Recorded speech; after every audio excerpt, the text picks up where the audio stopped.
ساتھی قریب ہو جائے۔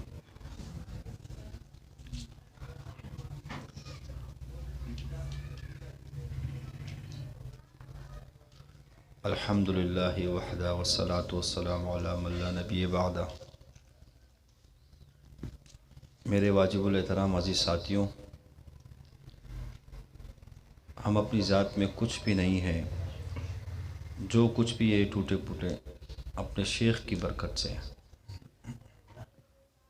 اللہ پاک ہمارے شیخ کے فیض کو پورے عالم میں عام فرما دے۔ ہمارے مشائخ کرم کے ہم پر بہت سے احسانات ہیں کہ اپنی مشائخ کی برکت سے میں اور آپ اللہ کے ذکر میں لگ گئے، اور اللہ نے مجھے اور آپ کو کثرت ذکر کی توفیق عطا فرمائی۔ یہ سب سے بڑی نعمت ہے، اللہ کا ذکر کرنا۔ حدیث کا مفہوم ہے کہ ذکر کرنے والا زندہ ہے اور نہ ذکر کرنے والا مردہ ہے۔ ایک حدیث کا مفہوم ہے کہ جنت کے 8 دروازے ہیں، اس میں سے ایک دروازہ اللہ نے خاص ذاکرین کے لیے بنایا۔ جو اپنے بڑوں سے سنا وہ عرض کر دیتا ہوں۔ حضرت فرماتے ہیں کہ اگر ایک شخص اللہ کا ذکر کر رہے ہیں، اس پہ اللہ نے کچھ نہیں کھولا، نہ اس کے پاس کوئی کرامات ہی کچھ نہیں ہے، لیکن وہ اللہ کا ذکر کر رہے ہیں، تو یہ سب سے بڑی نعمت ہے۔ اس ذکر کی برکت سے کم جنت کا ایک دروازہ تو اس کے لیے ہے نا، اس دروازے سے وہ داخل ہو جائے گا۔ اگر ہم کچھ بھی نہیں کریں، یہ ذکر کی برکت سے ایک دروازہ تو ہے نا۔ اور حدیث کا مفہوم ہے کہ اہل جنت کو جنت میں جانے کے بعد بجز اس گھڑی کے جو اللہ کے ذکر کے بغیر گزری ہو، قلب کو افسوس ہوگا۔ تو میرے بھائیوں، بزرگوں اور دوستوں، یہ ذکر کی برکت ہے۔ آپ علیہ الصلوۃ والسلام نے فرمایا کہ اللہ کا ذکر اتنی کثرت سے کرو کہ لوگ آپ کو پاگل اور مجنون کہنے لگے۔ کیا کہنے لگے؟ پاگل اور مجنون۔ بعض لوگ کہتے ہیں کہ کثرت ذکر نہ کرو، پاگل ہو جاؤ گے۔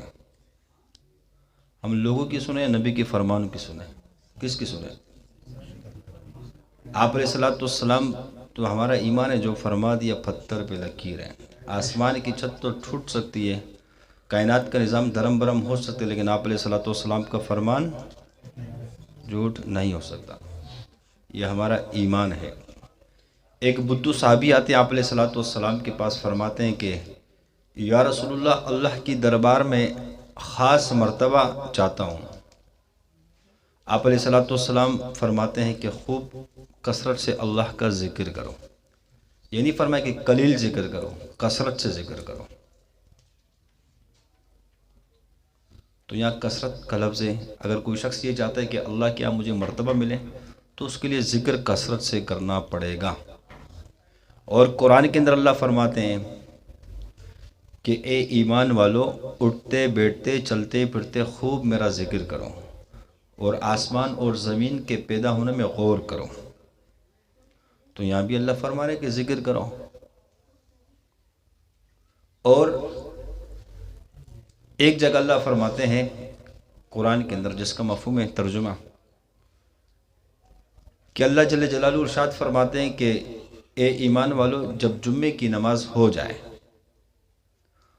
اب تمہیں اجازت ہے کہ اللہ کے فضل کو تلاش کرو۔ اس سے مراد روزی ہے، یعنی اپنے کام دھندے میں مصروف ہو جاؤ۔ لیکن یہاں بھی اللہ فرماتے ہیں کہ اس میں بھی میرے ذکر سے غفلت میں نہ رہنا۔ اب ہم اللہ کی مانیں، آپ علیہ الصلوۃ والسلام کی مانیں، یا لوگوں کی مانیں؟ در حاصل حقیقت یہ ہے کہ بہت سے لوگ سنا ہے کہ کثرت ذکر کرے تو وہ پاگل ہو جاتے ہیں، بلکہ ہم نے اپنے زندگی میں مشاہدہ دیکھا۔ ہمارے ہاں جو مسجد فاروقیہ اعتکاف میں بیٹھے ہوئے تھے، کچھ ساتھی رات کو اٹھے، انہوں نے لا الہ الا اللہ کا ذکر شروع کر دیا۔ جب شروع کر دیا تو ان کے دماغ گھومنے لگے، مسجد میں ہی اعتکاف میں بیٹھے ہوئے تھے رمضان کے مہینے میں۔ تو کیا اس نے خود سے ذکر کیا؟ ذکر نقصان نہیں دیتا، یہ تو اللہ کا ذکر ہے۔ آپ علیہ السلام فرماتے ہیں کہ اپنے ایمان کی تجدید کیا کریں۔ صحابہ نے عرض کیا یا رسول اللہ، ایمان کی تجدید کیا ہے؟ فرمایا ایمان کو تازہ کیا کرو. کس طرح تازہ ہوگا؟ لا الہ الا اللہ پڑھنے سے. یا تو ایمان تازہ ہو رہا ہے پھر کیوں کثرت ذکر نہ کریں؟ اصل مسئلہ یہ نہیں کہ ذکر، اصل مسئلہ یہ ہے کہ جو لوگ ذکر کرتے ہیں ذکر سے اللہ کی طرف سے مرتبے ملتے ہیں، رتبے ملتے ہیں، انوارات آتے ہیں، تجلیات اللہ کی آتی ہیں. حدیث کا مفہوم ہے کہ جہاں پر ذکر کا حلقہ ہو وہاں فرشتے آ کر اس ماحول کو، اس مجمع کو گھیر لیتے ہیں، پھر ایک دوسرے پر قطاریں لگاتے لگاتے اللہ کی عرش تک وہ قطاریں پہنچ جاتی ہے. مختصر بعد میں اس کی مغفرت کا اعلان کر دیا جاتا ہے. تو فرشتہ عرض کرتے ہیں اللہ اس میں ایک شخص آیا تھا اپنے کام سے، اللہ کہتے ہیں کہ اس کی برکت سے میں نے اس کی بھی مغفرت فرمائی. یہ جو حدیث ہے یہ ذکر کے متعلق ہے. ذکر کس کو کہتے ہیں؟ ویسے تو تمام عبادات ذکر ہے، نماز پڑھنا بھی ذکر ہے، قرآن کی تلاوت، بخاری شریف پڑھنا تب ذکر میں ہے. لیکن وہ خاص ذکر کون سا ہے کہ جو اللہ فرما رہے اٹھتے بیٹھتے چلتے پھرتے ذکر کرو. مولانا اشرف علی تھانوی رحمۃ اللہ علیہ فرماتے ہیں کہ عالم مشغول کے لیے 24 گھنٹے میں 1.25 لاکھ ذکر کرے. اس میں ذات کا 1.25 لاکھ نہیں تو 24,000 تو لازمی کرے. ہم اپنے اکابرین کو دیکھو تو صحیح، 24,000 اللہ کا ذکر، اس میں ذات کا ذکر 24 گھنٹے میں کرے. عالم مشغول کے لیے، فارغ کے لیے عالم مشغول اس کو کہا جاتا ہے جو 5 وقت مسجد میں امامت بھی کراتا ہے، پھر مدرسے میں بھی پڑھاتا ہے، گھر کو بھی دیکھتا ہے، شاگردوں کو بھی دیکھتا ہے، معاملات کو بھی دیکھتا ہے. اس کے لیے کہ 24 گھنٹے میں کم سے کم اتنا ذکر کرے. ہمارے اکابر تو یہ فرماتے ہیں. اصل وجہ یہ ہے کہ جب ہم ذکر کرتے ہیں، جب اللہ کی روحانیت آتی ہے تو جب شیاطینوں کو یہ بات ہضم نہیں ہوتی، کیونکہ شیطان کھلا دشمن ہے، تو شیطان پیچھے دیکھتے ہیں کہ پیچھے کوئی اس کے ہاتھ نہیں ہے، کوئی کنٹرول کرنے والا نہیں ہے. تو جب جا کے وہ شیاطین حملہ آور ہوتے ہیں اور انسان کو نفسیاتی کر دیتے ہیں. اس لیے قرآن کے اندر اللہ نے فرمایا کہ ذکر کے متعلق سوال اہل ذکر سے کرو کیونکہ تم نہیں جانتے. اگر ذکر کرنا ہے تو اہل ذکر سے پوچھو جو اس راستے سے گزر چکے ہیں، ان کے طریقے پہ کرو، کچھ نہیں ہوگا. میں اپنی شیخ کی بات نہیں کرتا، میں اپنی بات کرتا ہوں. شیخ کو تو چھوڑے، اللہ نے جو مقام دیے، شیخ کے بچوں کو اللہ نے شیخ کی برکت سے، ایک شخص پہلا کلمہ پڑھے، ہم بٹاتے ہیں کہ بیٹ 1.25 کروڑ مرتبہ پڑھ. ہم تو بچوں سے پڑھاتے ہیں 1.25 کروڑ پہلا کلمہ پڑھ، مینٹل ہو کر دکھا دیں. اصل بات یہ کہ آج کل موجودہ دور میں کسی میں تپڑ نہیں ہے ذکر کرانے کی. ہر کسی کے اندر یہ قوت نہیں ہے، کیونکہ جب وہ کسی کو ذکر کراتے تو شیاطین سب سے پہلے ذکر کرنے والے کو پکڑتے ہیں اور پھر پیچھے دیکھتے ہیں کہ کس نے اجازت دی، اس کو بھی پکڑتے ہیں. تو لوگ شیاطینوں سے ڈرتے ہیں کہ میرے بچوں پہ حملہ کر دیں گے، میرے گھر پہ. اس وجہ سے کوئی کسی سے کثرت ذکر نہیں کراتا اور نہ کرا سکتا. اس کے لیے اللہ لوگ پیدا کرتے ہیں جو کثرت ذکر کراتے ہیں. سمجھ میں آ رہی بات؟ ہمارا نصاب ہے نا، اس میں کیا ہے؟ پہلا کلمہ کتنی مرتبہ ہے؟ ہاں، یا جس نے 1.25 کروڑ پڑھا ہے کون سا پاگل ہے بتاؤ؟ کوئی پاگل ہوا ہے؟ اب جس کے اندر قوت نہیں ہے ذکر کرانے کی تو اس کے یہاں لوگ پاگل ہوتے ہیں.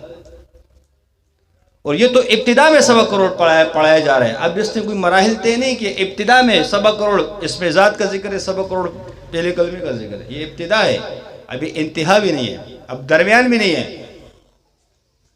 جب انتہا تک پہنچے گا، زندگی ختم ہوگی تو اس نے کروڑوں کیا لا تعداد کر دیا ہوگا. تو یہ ذکر ہے. آپ علیہ السلام فرمانے کہ خوب اللہ کا ذکر کرو کہ لوگ آپ کو پاگل اور مجنون کہنے لگے. میں اگر 100 مرتبہ تسبیحات کروں مجھے کوئی پاگل نہیں کہے گا، کیونکہ 100 مرتبہ مسجد میں پڑھ کے جیب میں رکھ کے آ گیا. جب میں کثرت ذکر کرتا ہوں، ہر ٹائم گھر میں بیٹھا ہوں ذکر چل رہا ہے، کسی کی میت میں بیٹھا ہوں ذکر چل رہا ہے، کسی کی شادی کی دعوت میں بیٹھا ہوں ذکر چل رہا ہے، تب لوگ کہتے ہیں کہ یہ کیا کر رہے ہیں. کیونکہ آپ علیہ السلام نے فرمایا ہے کہ اتنا ذکر کرو کہ لوگ پاگل اور مجنون کہنے لگے. ہم تو خوش ہونے چاہیے، اس فرمان میں آ رہے ہیں.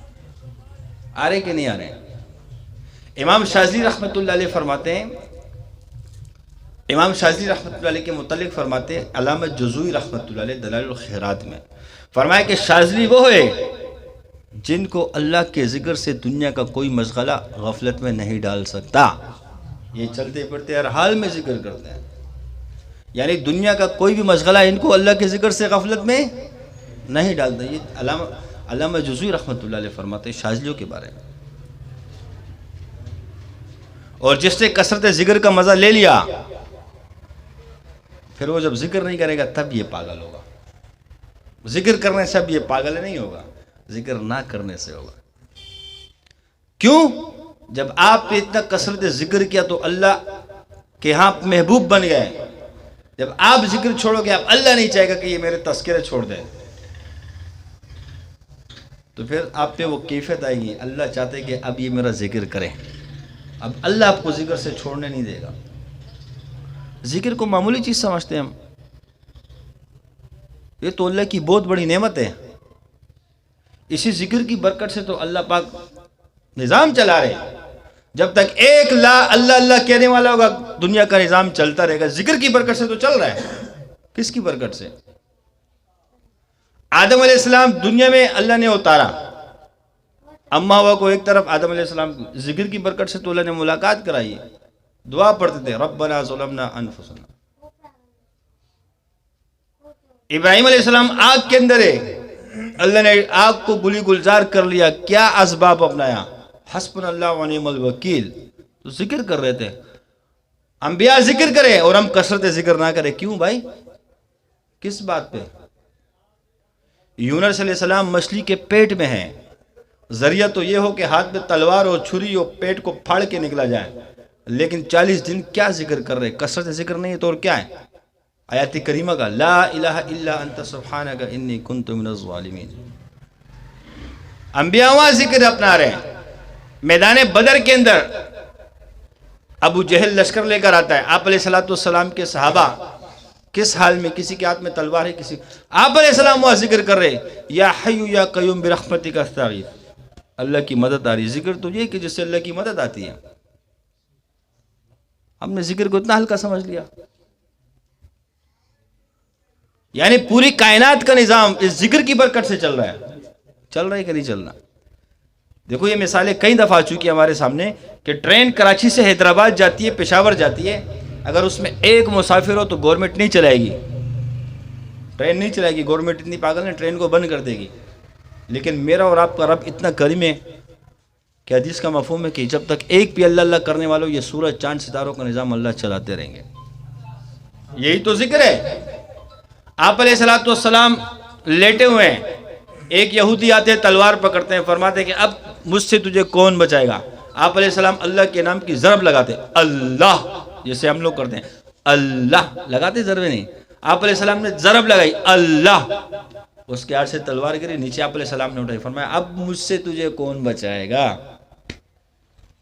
یہ اللہ کی نام کی طاقت ہے. آپ علیہ السلام جا رہے ہیں ہجرت کے لیے. منافقین دشمن اسلام کھڑے ہوئے ہیں ننگی تلواریں لے کر. آپ علیہ السلام ان کے بیچ میں سے گزرے. ذکر کر کے اللہ نے ان کی آنکھوں کو اندھا کر دیا. بیچ میں سے نکل گئے. یہ ذکر کی برکات ہے. اور کیا ہے؟ مولانا الیاس صاحب رحمۃ اللہ علیہ فرماتے ہیں کہ جو ذکر نہیں کرتا، یعنی جو تسبیحات اس کی ملفوظات جا کے پڑھ لو، کہ جو بتائی ہوئی تسبیحات ہے اس کی پابندی نہیں کرتے، تبلیغ کے کام میں نہیں جڑ سکتا. ہمارے بڑے تو یہ فرمانے کہ کام میں نہیں جڑ سکتا. آج جو ریمنڈ چل رہا ہے، تبلیغی مراکز پوری دنیا میں جہاں کہیں بھی چل رہے ہیں، چل رہے کہ نہیں چل رہے؟ تو وہاں ہر ٹائم 24 گھنٹے ذکر کی ایک جماعت بیٹھی ہوتی ہے کہ جہاں اعتکاف اور ذکر اور دعا میں بیٹھے ہوتے ہیں. ان کی ڈیوٹی صرف ذکر کرنا ہوتی ہے. یہ نہیں ہوتی ہے کہ تم نے اجتماعی اعمال میں جڑنا ہے، تم نے بیان میں بیٹھنا ہے. وہ صرف ذکر میں بیٹھے رہتے 24 گھنٹہ. اسی ذکر کی برکت سے اللہ مراکز کی حفاظت کرتا ہے. ذکر کو اتنا ہلکا سمجھتے ہیں. ہمارے یہاں جب گشت کی ترتیب ہوتی ہے، بڑوں نے جو عمل بتایا اب تک وہی چل رہا ہے.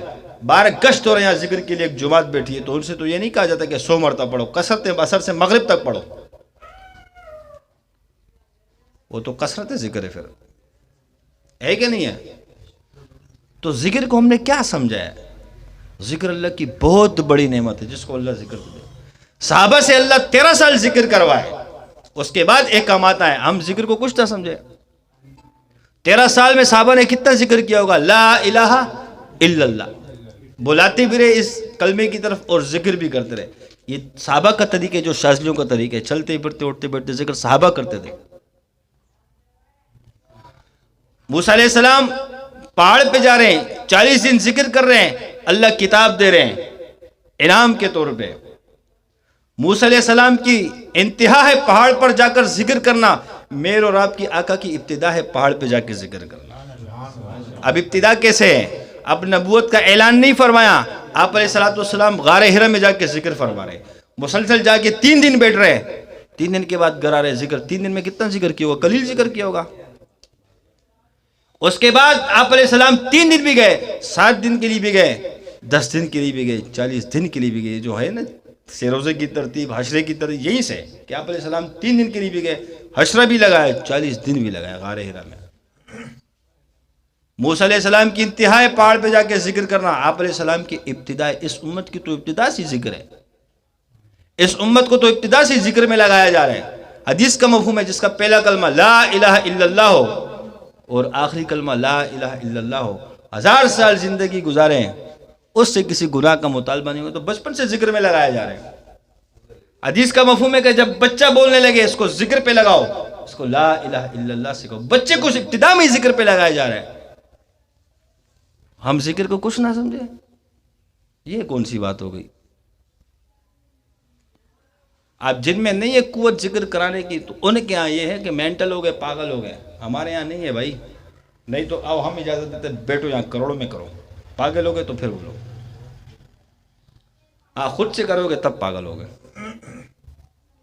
ہمارے ایک بزرگ 25 سال سے سلسلہ چشت کے اندر ہے، ہمارے اجتماع ہوا سلسلے کا، مجھ سے پوچھے کہ آپ کے اجتماع میں کیا کیا ذکر اذکار تھے؟ ہم نے کہا 3 دن میں نوافل بھی پڑھنے ہیں، بیانات بھی سننے ہیں، نعتوں کی محفل بھی ہوگی اس میں جو 3 دن کے اندر ہمارا، اس کے علاوہ پورا قرآن بھی پڑھنے، پوری فیض نور 1800 مرتبہ پڑھنی ہے، سورۃ جن 1000 مرتبہ پڑھنا ہے۔ اس طرح وظائف اس کو بتایا، وہ جم پر اڑ گئے کہ یار تمہارا شیخ ہے کیا ہے، کنٹرول کیسے کرتے ہیں مجمع کو اتنا ذکر کرا گیا؟ ہم نے کہا اللہ نے ہمارے شیخ کو ٹرانسفارمر بنایا ہوا ہے، PMT بنایا ہوا ہے، پورے علاقے کو سپلائی دے رہا ہے۔ اب آپ کے شیخ PMT نہیں ہے تو وہ جانے، ہمارے شیخ کو اللہ نے قوت دی ہے، آج جب بھی تو ان کے بچے بھی کرا رہے ہیں۔ تو میرے بھائیوں بزرگوں اور دوستوں، ذکر کو ہم ہلکا نہ سمجھیں، یہ ذکر نجات ہے۔ اس ذکر کی برکت سے اللہ علم عطا فرماتے ہیں۔ کیا فرماتے ہیں؟ اللہ کی معرفت ملتی ذکر سے ہے۔ مولانا الیاس صاحب رحمۃ اللہ علیہ فرماتے ہیں، ملفوظات میں لکھا ہوا ہے، فرماتے ہیں کہ جب میں 3 دن اللہ کے راستے میں لگاتا ہوں، لوگوں سے ملاقات ہوتی ہے، لوگوں سے بات چیت ہوتی ہے، تو میرے دل پہ جو میل آ جاتا ہے، میں رائے پور کی خانقاہ میں جاتا ہوں، وہاں ذکر کے حلقے میں بیٹھتا ہوں، میرا دل صاف ہو جاتا ہے۔ تبلیغ کا بانی کہے کہ خانقاہ میں جا کے ذکر کرو، اور ہم خانقاہ میں نہیں جائیں ذکر کرنے کے لیے۔ یہ علم و ذکر کیوں رکھا ہے؟ اس لیے نہیں رکھا کہ بس یہ علم و ذکر بیان کرو، فضائل بیان کرو، جاؤ۔ علم کا مطلب یہ ہے کہ علماء کے ساتھ اپنا تعلق بناؤ، ہر مسائل علماء سے پوچھو۔ اگر علماء کی رہنمائی نہیں کرو گے گمراہی میں چلے جاؤ گے۔ اور ذکر کا مقصد اس لیے کہ خانقاہوں میں جاؤ، ذکر والوں میں بیٹھو، صاحب نسبت لوگوں میں بیٹھو۔ علماء کی صحبت اور صاحب نسبت کی صحبت اختیار نہیں کی تو نقصان ہے۔ اس لیے علم و ذکر رکھا ہے میرے بھائیوں، اس لیے نہیں رکھا کہ بس 6 نمبر میں بیان کر دیے کہ یہ نہیں، انفرادی طور میں لانے کے لیے رکھا ہے۔ مولانا الیاس صاحب رحمۃ اللہ علیہ خود خانقاہ جائے ذکر کرنے کے لیے، مولانا زکریا رحمۃ اللہ علیہ خود خانقاہ جائے، اور ابتدا میں تو یہ ہوتا تھا جب 3 دن کی جماعت نکلتی تبلیغ کی، اس کے بعد مسجد میں ذکر کا حلقہ بھی لگتا تھا، جیسے یہاں پہ ذکر کا حلقہ لگ رہا ہے۔ بعد میں کمی آنا شروع ہو گئی۔ ہمارے بڑے تو یہ تھے، ذکر سے محبت کرنے والے۔ ہائے ہائے، مولانا الیاس صاحب رحمۃ اللہ علیہ جب دنیا سے پردہ فرمانے کا وقت آیا، پوچھا کہ حضرت امیر کس کو بنایا جائے، تو حضرت نے کسی عالم کا تجویز نہیں کیا کہ جس نے درس نے، اس کا تجویز کیا جو صاحب نسبت تک خلیفہ تھے، ان کے نام پیش کیے۔ کہا میرے شیخ کے پاس چلے جانا رائے پور، ان سے مشورہ کر لینا۔ نام پیش کیے کہ یہ نام، ان میں سے جس کو چاہے امیر بنا دینا۔ اس ٹائم تو یہ نہیں سوچا کہ اس عالم کا تبلیغ میں 100 سال لگ چکا ہے، اس کو امیر بناؤ، نہیں، نسبت والے کو بناؤ۔ کس کو بناؤ؟ اس ٹائم تو مولانا یوسف صاحب رحمۃ اللہ علیہ کا سے روزہ بھی نہیں لگا تھا۔ اللہ نے شیخ کو پہلے سے القاء کر دیا تھا کہ اس کا بیٹا بنے گا امیر۔ پھر بعد میں حضرت کو بتایا گیا کہ حضرت مولانا یوسف کو ہم نے منتخب کیا ہے، تو حضرت نے کیا فرمایا کہ اس نے پاس کا ذکر زیادہ کیا ہے، جو ہم لوگ کرتے ہیں سانس کے ذریعے لا الہ الا اللہ کا، فرمایا یوسف نے یہ ذکر زیادہ کیا ہے، لہٰذا اسی کو گلے سے لگایا، توجہ احتیاطی ماری، سب ٹرانسفر کر دیا، اپنا پٹکا اٹھا کے اس پہ سر پہ رکھا، اس کو امیر بنا دیا، ذکر والے کو بنایا امیر۔ حضرت فرماتے ہیں کہ تبلیغ کی جماعت میں علماء ہو اور صاحب نسبت ہو تو تبلیغ کے کام گمراہی نہیں آئے گی، اللہ ترقیاں دیتا رہے گا، لہٰذا ان دو لوگوں کا ہونا ضروری ہے تبلیغ میں، علماء کا اور صاحب نسبت کا۔ صاحب نسبت سمجھتے ہیں کس کو کہتے ہیں؟ جو سلسلے والے ہوتے ہیں، خلفاء ہوتا ہے۔ اور فرمایا ہمارے نظام الدین میں جو صاحب نسبت ہے تعداد کم ہے، ہم ان کو جماعتوں میں بیچ نہیں سکتے، کیونکہ یہاں پوری احوال آ رہے ہیں، کارگزاری آ رہی ہے، تو ان کا مرکز میں ہونا اس وقت ضروری ہے۔ اگر ہمارے پاس اور زیادہ تو ان کو جماعتوں میں تشکیل کر کے بیچتے رہتے ہیں۔ تو ہم نے نسبت کی قدر نہیں کی کہ نسبت کس کو کہتے ہیں میرے بھائیوں، ہمیں تو پتہ، ہم اپنے اکابرین کو تو جا کر دیکھیں نا۔ دیوبند کے پیر حاجی امداد اللہ ماجر مکی رحمۃ اللہ علیہ، وہ قاسم نانوتی رحمۃ اللہ علیہ سے اذکار کرائے، کثرت ذکر کرائے، اور ہم کہیں کہ ذکر کیوں کریں، پاگل ہو جائیں گے۔ اشرف علی تھانوی رحمۃ اللہ علیہ سے اذکار کرائیں، ہمارے اکابر نے ذکر کیا، الحمدللہ۔ ہم بھی اپنے اکابر کے بچے ہیں، ہم بھی اپنے اکابر کے طرز پہ چل رہے ہیں، کوئی مانے نہ مانے مجھ سے کوئی فرق نہیں۔ تو کثرت ذکر کو اللہ کی نعمت سمجھو، یہ معمولی چیز نہیں ہے، یہ اللہ کی خاص نعمت ہے جس کو عطا فرما دے۔ امام شاذلی رحمۃ اللہ علیہ فرماتے ہیں ہمارے سلسلے میں کشف و کرامات ایسی ہے جیسے بچوں کے ہاتھ میں ٹوفی ہوتی ہے۔ کیا ہوتی ہے؟ ٹوفی ہوتی ہے۔ فرماتے ہیں ہمارے سلسلے کا چھوٹا بچہ بڑے سے بڑے جادو کو یوں کاٹتے پتہ ہی نہیں چلتا، یہ کرامات ہے سلسلہ شاذلیہ کی۔ اور سب سے بڑی کرامت کہ آج ہزاروں کی تعداد میں لوگ کثرت ذکر کرے، کوئی ایک بندہ بتا دے جو پاگل ہو گیا ذکر سے، یہ سلسلہ شاذلیہ کی کرامات ہے۔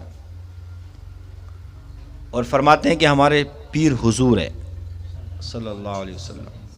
کون ہے ہمارے پیر؟ صلی اللہ علیہ وسلم۔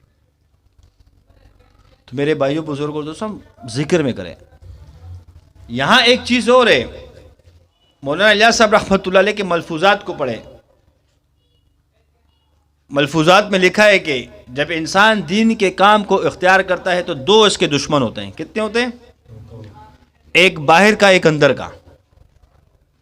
باہر سے مراد شیاطین، اندر سے مراد نفس۔ لہذا دین کے کام میں جد و جہد کرتے رہنا اور اس دو دشمنوں سے لڑتے رہنا۔ باہر کا دشمن وسوسہ دیتا ہے، آج ہم وسوسے میں کیوں آتے ہیں؟ بلکہ وسوسے آنا تو ایمان کی علامت ہے۔ ایک صحابی رسول آتے ہیں، فرماتے ہیں یا رسول اللہ آپ کے خلاف اتنے وسوسے آتے ہیں کہ ہم آپ کو بیان کرنے سے قاصر ہے، یعنی بتاؤ کس وہ نوعیت کا وسوسہ ہوگا کہ آپ علیہ الصلوۃ والسلام سے صحابہ کوئی چیز نہیں چھپاتے تھے۔ فرمایا یا رسول اللہ آپ کے سامنے اس کو بیان کرنے سے قاصر ہے، اب بتاؤ خود اندازہ لگا لو کہ وہ کس قسم کا وسوسہ ہوگا۔ آپ علیہ السلام نے فرمایا مبارک ہو، آپ کا ایمان کامل ہو گیا۔ وسوسے آنا ایمان کی علامت ہے۔ کیوں؟ کہ چور وہاں سے چوری کرے گا جس گھر میں مال ہو، جس گھر میں مال نہ ہو چور وہاں چوری نہیں کرے گا، خالی گھر میں چور جائے گا؟ تو وسوسے اسی کو آئیں گے جس کو کچھ مل رہا ہوگا۔ وسوسے آتے ہیں مخلص کو، کس کو آتے ہیں؟ جو مخلص ہوتا ہے اس کو وسوسے آتے ہیں، جو مخلص نہ اس کو تو وسوسے آتے نہیں۔ شیطان کا تو وہ چیلا ہوتا ہے، اس کو کیا وسوسے آئیں گے کہ یہ اچھا ہی ہے برا ہے، وہ تو ہے ہی شیطان کا چیلا۔ وسوسے مخلص کو آتے ہیں، جو مخلص ہوتے ہیں۔ ایک شخص ایسا ہے جس کو وسوسے نہیں آتے، وہ عاشق ہے۔ کون ہے؟ جو عاشق ہوتا ہے اس کو وسوسے نہیں آتے، کیونکہ شیطان جب وسوسے ڈالتے ہیں، جب ہم ذکر میں آتے ہیں تو سب سے پہلے اپنے مشائخ کے متعلق وسوسے ڈالتا ہے، عیب بتاتے ہیں کہ یہ عیب ہے اور ایسا ہے اور ایسا ہے اور ایسا ہے۔ جو وسوسوں میں پڑ جاتے ہیں تو پھر وہ کہتے ہیں کہ اس سے کیا اس کے کیا شاگرد بننا ہے، کیا ان کی مریدی کرنا ہے، کیا ان کے سلسلے کو میں جانا، بھاگ جاتے ہیں، نہیں آتے. یہ وسوسے میں پڑ گیا. حضرت ایک شعر پڑھتے ہیں، بڑا پیارا شعر ہے، ذہن میں نہیں، جیسے آتے سناتا ہوں. جو یقین کی راہ پر چل پڑے انہیں منزلوں نے پناہ دی، جو وسوسوں میں پڑ گئے وہ قدم قدم پر بہک گئے. حضرت فرماتے ہیں نفس اور شیطان سے جنگ ہے تیری جاری، کبھی اس کا پلہ باری کبھی تیرا پلہ باری. یہ تو چلنا ہے، یہ تو جنگ ہے، لڑنی ہے. دل مانے یا نہ مانے جنگ ہے، لڑ لڑ کے مرو یا ڈر ڈر کے مرو. شیطان سے نہیں چھوٹ سکتے، کیونکہ قرآن میں اللہ فرما رہے کہ آپ کا کھلا دشمن ہے اور نفس بھی آپ کے ساتھ ہے. تو حضرت کیا فرماتے ہیں کہ دو دشمن آپ کے ساتھ ہیں. اب وسوسے عاشق کو نہیں آتے، کیوں کہ عشق وہ آگ ہے جو خامیوں کو بھی جلا دیتا ہے. عشق کے اندر جو انسان کے اندر خامی ہوتی ہے وہ بھی اس کو خوبیاں نظر آنے لگ جاتی ہے. اگر میں اور آپ عاشق ہو گئے پھر ہمیں وسوسے نہیں آئیں گے، وسوسے مخلص کو آتے ہیں. شیطان جو تھا نا، یہ عارف بھی تھا اور عابد بھی تھا، یعنی تین آئین تھے بیچ میں، عارف عابد. ایک آئین کی کمی تھی، وہ عاشق نہیں تھا. عاشق ہوتا نا تو اللہ نے فرمایا کہ سجدہ کرو، فوراً کر لیتا. عارف بھی تھا، معرفت بھی تھی اللہ کی، لیکن عشق کی کمی تھی.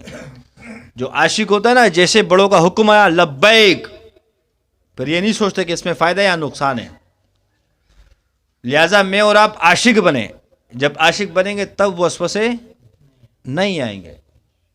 اس کا علاج ہے ہی بس یہی، عاشق بن جائے. اس سلسلے میں عاشق جو ہے وہ کبھی ناکام نہیں ہوتا. دو چیزیں ہیں، حضرت فرماتے ہیں ایک مجاہدے سے چیز ملتی ہے، منتقل ہوتی، فیض ملتا ہے. کس سے؟ اور ایک بندہ عاشق ہو اس کو ملتا ہے. لہذا عاشق بن جاؤ، سب کچھ اللہ دے دے گا. اللہ سے دعا کرتے ہیں اللہ پاک مجھے اور آپ کو اپنے شیخ کا سلسلے کا عاشق بنا دے. آمین. تو شیطان سے بھائی اس طریقے سے لڑا. اور پھر جو خطرناک دشمن ہے وہ نفس ہے. کیا ہے؟ نفس. یہ تو سب سے ڈینجر ہے، کیونکہ ابلیس کو تباہ کرنے والا بھی اس کا اپنا نفس تھا، اور کوئی چیز نہیں تھی. نفس کیوں تھا؟ کہ اس نے جب اللہ نے فرمایا کہ آدم علیہ السلام کو سجدہ کرو، انکار کیا، کہا میں تو آگ سے پیدا ہوا اور مٹی سے پیدا، میں کیسے آگ تو اوپر جاتی ہے. یعنی اپنے اندر میں آگے کہ میں تو اعلیٰ ہوں، اس کی میں نے. اور یہ میں کیوں آتی ہے انسان کے اندر؟ حسد کی وجہ سے جلن ہو گئی شیطان کو کہ اللہ کو چاہیے کہ مجھے نائب بنائے، آدم علیہ السلام کو کیوں نائب بنایا.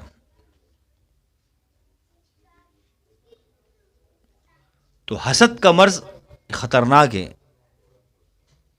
حسد آتا ہے جب کسی کے پاس مال ہو، کسی کے پاس علم ہو، یا کسی کے پاس دولت ہو. یہ تین وجہ ہوتی ہے، چوتھی کوئی وجہ نہیں ہے. کسی کے پاس مال ہو اس کے حاسد بن جاتے ہیں لوگ، علم ہو لوگ حاسد بن جاتے ہیں. تیسری چیز کیا؟ خوبصورت ہو. یہ حسد کا مرض یہاں سے پیدا ہوتا ہے. اور جب انسان حاسد بن جاتا ہے تو پھر وہ تکبر میں چلے جاتے ہیں، اور یہ متکبر بن جاتے ہیں. تکبر والا اللہ کو پسند نہیں ہے. ایک ہے تکبر مال کا کرنا کہ میرے پاس مال ہے میں تکبر کر رہا ہوں، اس کی اتنی سخت پکڑ نہیں ہے. جو یہ تکبر نیکی والا کرتا ہے، اس پہ تکبر ہو کہ میں نے نماز پڑھ لی، میں یہ نیکی کر رہا ہوں، اس پہ تکبر ہو، یہ اس سے بڑا مجرم بن جاتا ہے، کیونکہ نیکی پہ تکبر کرنے لگ جاتا ہے. حالانکہ ہونا تو یہ چاہیے کہ اللہ کی طرف رجوع کرے. اللہ تیرے فضل سے تو نے توفیق دی ہے، تو توفیق نہیں دے تو یا اللہ میں کچھ نہیں کر سکتا. جب یہ نیکی پہ تکبر کرتا ہے تو یہ سب سے خطرناک ہوتا ہے، یہ اس سے بڑا جرم ہے. تو اللہ پاک مجھے اور آپ کو حاسدین میں شمار نہ فرمائے، متکبر میں شمار نہ فرمائے. تو میرے بھائیوں، بزرگوں اور دوستوں، یہ مراحل ہم پہ آئیں گے. اگر ہم خود حاسد بننے کی کوشش کریں، توبہ کر لیں. ہمارے کوئی حاسد بنے، اللہ سے دعا مانگے. تو میرے بھائیوں، بات طویل ہوتی جا رہی ہے، بات کو مختصر سمیٹتے ہیں. مقصد یہ ہے کہ اللہ کا ذکر، تو بھائی جب اللہ نے ہمیں ذکر کی توفیق دی، ذکر کے لیے قبول کیا، تو اس پہ ہم اللہ کا لاکھ شکر ادا کریں، کیونکہ ذکر جو ہے نا یہ اللہ کی بہت بڑی نعمت ہے، بہت بڑی نعمت. وہ کہتے ہیں کہ اللہ کا دھیان رہے، اللہ سے باتیں ہوں. مجھے ایک بات بتاؤ، آپ گھر میں داخل ہوتے ہیں، اپنی بیگم کی ویسی تعریف کرتے ہو، ویسے ہی ماشاء اللہ آج تو سوٹ اچھا پہنا، ماشاء اللہ بچوں کی حفاظت اچھی کی، ماشاء اللہ گھر کو صاف کر کے رکھا، ماشاء اللہ آج تو آپ نے کھانا اچھا بنایا، تو بتاؤ بیگم کتنی خوش ہوگی کہ پھر آپ کو بولنے کی ضرورت نہیں، سارے کام وہ خود کرے گی، خود بخود کرے گی، نہیں کرے گی. یا میری کوئی تعریف کرے، مجھے کتنی خوشی محسوس ہوتی ہے، یا آپ کی کوئی تعریف کرے. تو اسی طرح جب ہم اللہ کی ہر ٹائم تعریف کریں گے، اللہ کی حمد و ثنا کریں گے، تو اللہ خوش ہوگا، ناراض ہوگا؟ خوش ہوگا. یعنی ایک شخص یہ چاہتا ہے کہ میں 24 گھنٹے میرا وقت غفلت میں نہ گزرے، تو یہ ذکر تو ہے، اور کیا ہے کہ 24 گھنٹے غفلت میں نہیں. ایک اللہ نے دماغ میں ایک چیز ڈال دی. مولانا زکریا رحمۃ اللہ علیہ جب کتاب لکھتے تھے، ایک قلم، اس ٹائم تو وہ قلم بنائی جاتی تھی دوات میں، سیاہی میں رکھ کے پھر لکھتے تھے کتابیں. تو جب کہ قلم نکال کر، اور عادت تھی سب کتاب لکھنے بیٹھتے تھے، 2 رکعت نفل کرتے تھے، دعا مانگتے تھے، اللہ سے عافیت مانگتے تھے، اور اتحیات کی شکل میں بیٹھ کر کتاب لکھتے تھے. جب قلم کو چھیلنے کا وقت آتا، اس دوران بھی کثرت سے ذکر کرتے تھے، اور فرماتے تھے کہ یہ وقت بھی میری اللہ کی یاد سے غفلت میں نہ رہے. ہمارے اکابر تو ذاکر تھے، کیونکہ ان کو پتہ تھا کہ ذکر کی کیا اہمیت ہے. ایک شخص عامل بنتا ہے تو ذکر سے بنتا ہے، ایک شخص اللہ کا ولی بنتے تب بھی ذکر سے بنتا ہے، بغیر ذکر کے نہیں بنتا. اور جب اسی کو ہم چھوڑ دیں گے تو پھر ہم کیا کریں گے؟ ایک شخص کو اللہ مقام ابدیت عطا فرماتا ہے تو ذکر کی برکت سے، اللہ اپنی معرفت عطا فرماتے تو ذکر کی برکت سے. حدیث کا مفہوم ہے کہ اللہ کی معرفت حاصل کرنے کے لیے لا الہ الا اللہ، جب ہم اس کا ذکر نہیں کریں گے تو معرفت کیسے ملے گی؟ اس کے اندر ایک چیز، فضائل اعمال میں ایک بزرگ کا واقعہ لکھا ہے کہ 70,000 مرتبہ پہلا کلمہ پڑھ کے ہدیہ کیا تو مغفرت ہو گئی. یہ 70,000 کی عدد پہ ہے، اور جو کروڑوں میں اربوں میں پڑے گا پھر اس کو اللہ کیا دے گا؟ کیا دے گا اس کو اللہ؟ حدیث کا مفہوم ہے جو صبح اور شام صرف 100 مرتبہ لا الہ الا اللہ پڑھتا ہے، جب اس کا انتقال ہوتا ہے تو اس کا چہرہ چودھویں کے چاند کی طرح روشن، یہ 100 کے عدد پہ ہے. اور جب کثرت سے پڑھے گا پھر اللہ کیا مقام دے گا؟ ہے کہ نہیں؟ تو میرے بھائیوں، ہم خوب ذکر کریں، کثرت سے کریں ذکر. اور شیطان کا حل ایک ہی ہے، کثرت ذکر. شیطان سے لڑنے کا ذکر کا حل کیا ہے؟ اللہ کا ذکر. کیونکہ اللہ کا ذکر وہ ہتھیار ہے جس سے اللہ کی مدد متوجہ ہوتی ہے. صحابہ نے اتنا ذکر کیا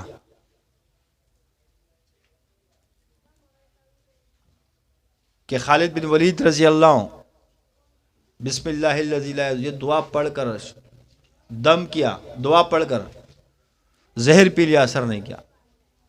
تو ہم بھی اللہ کا اتنا ذکر کریں کہ ذکر کی برکت سے ہمارے کام بننا شروع ہو جائے. یہ ذکر اتنی کثرت سے کرے کہ اللہ اس کو اسم اعظم بنا دے. اسم اعظم ایسے تھوڑی بنتا ہے، کثرت سے ذکر کرنے سے بنتا ہے. تو کریں گے نا ذکر، کثرت ذکر انشاءاللہ، محبت کے ساتھ، اللہ کی رضا کے لیے. دنیا کی کوئی لالچ مقصود نہ ہو، اللہ کی رضا اول بھی اور آخر بھی. تو اب اللہ کا ذکر، اور انسان جب کثرت ذکر کرتا ہے تو اس کا دل بھی ذکر کرتا ہے، پھر اس کے جسم کا روح روح ذکر کرتا ہے، حتیٰ کہ جسم میں جتنے بال ہیں وہ بھی اللہ کے ذکر میں لگ جاتے ہیں. پھر ایک وقت ایسا آتا ہے کہ پوری کائنات کے ذرہ ذرہ اس کے ساتھ ذکر کرتا ہے. تو ہم نے تو یہاں تک پہنچنا ہے. آپ نے بزرگوں کے واقعات سنے ہوں گے کہ وہ ٹکڑے ٹکڑے ہو جاتے تھے، جسم کے ذرے ذرے بن جاتے تھے، سارے ذرے ذرے اللہ کا ذکر کرتے. یہ سلسلہ قادری کے بزرگ تھے. تو اسی طریقے سے ذکر اتنا کرنا ہے کہ ہمارا جسم کا روح روح ذکر کرے. اب جب ذکر دل ہمارا ذکر بنے گا تو ایسے تو نہیں بنے گا 100 مرتبہ 600 مرتبہ پڑھنے پہ دل تو ذاکر نہیں بنے گا. اگر بنے گا بھی تو پھر 200 سال پڑھنے کے بعد بنے گا, ہے کہ نہیں ہے؟ جب ہم خوب کثرت ذکر کریں گے تو ہمارا دل بھی ذکر پہ آ جائے گا, دل بھی ذکر کرے گا. فضائل اعمال میں لکھا ہوا ہے کہ قیامت کا روز ہوگا, فرشتے نیکیاں پیش کریں گے, اس کا اجر اللہ دے دے گا. پھر اللہ کہے گا کہ اس کی اور بھی نیکیاں ہمارے پاس ہیں. فرشتے عاجز آ جائیں گے, فرمائیں گے اللہ ہمارے پاس تو نہیں, عمل نامے میں تو نہیں لگا. کہا یہ مجھ سے دل میں ذکر کرتا تھا, بات کرتا تھا. یہ راز ایسا ہے کہ جب انسان کثرت ذکر کرتا ہے, جب اللہ سے بات شروع ہو جاتی ہے, اللہ سے باتیں کرنے لگتا ہے, تو یہ عاشق اور معشوق کا معاملہ ہوتا ہے. اللہ فرشتوں کو بھی نہیں بتاتا, فرشتوں کو خبر نہیں ہوتی, اور عاشق اور معشوق لگے ہوتے ہیں. تو یہ کثرت ذکر سے ہوگا نا, یعنی فرشتوں سے بھی اللہ پردے میں رکھ دیتے ہیں. اس لیے کہتے ہیں کہ جس پہ اللہ اسرار کھول دے جب لوگوں کو بتاتا ہے, کیونکہ یہ اللہ اور تیرا معاملہ تو نے لوگوں کو بتایا, اللہ وہ نعمت چھین لیتا ہے. کیا کر لیتے ہیں؟ حضرت ابو ہریرہ رضی اللہ عنہ فرماتے ہیں مجھے اللہ کے نبی سے 2 علوم ملے, ایک وہ جو تمہیں سکھا رہا ہوں فقہ, ایک وہ اگر وہ میں نے تم پر ظاہر کر دیا تم میری گردن اڑا دو گے. منصور اللاج رحمۃ اللہ علیہ نے جب اللہ کے عشق سے ظاہر کیا تو پھر سولی پہ چڑھے کہ نہیں, گردن کٹی کہ نہیں کٹی. تو جب اللہ کی محبت آپ سے, عشق آپ سے ہو جائے گا, اللہ جب فرشتوں سے چھپا رہے ہو تم لوگوں کے سامنے بیان کرو گے تو فتوے بھی لگیں گے اور گردنیں بھی اڑیں گے اور سب کچھ ہوگا. پھر اس کے لیے بھی تیار ہونا چاہیے. تو ہم ذکر کریں گے نا انشاءاللہ. اب ذکر کا حلقہ ساتھی قریب آ جائیں اور قریب ہو جائے. ہر ساتھی 6 مرتبہ آیت الکرسی پڑھ کر دونوں ہاتھوں کی ہتھیلیوں پر دم کر کے پورے جسم پر پھیر لیں.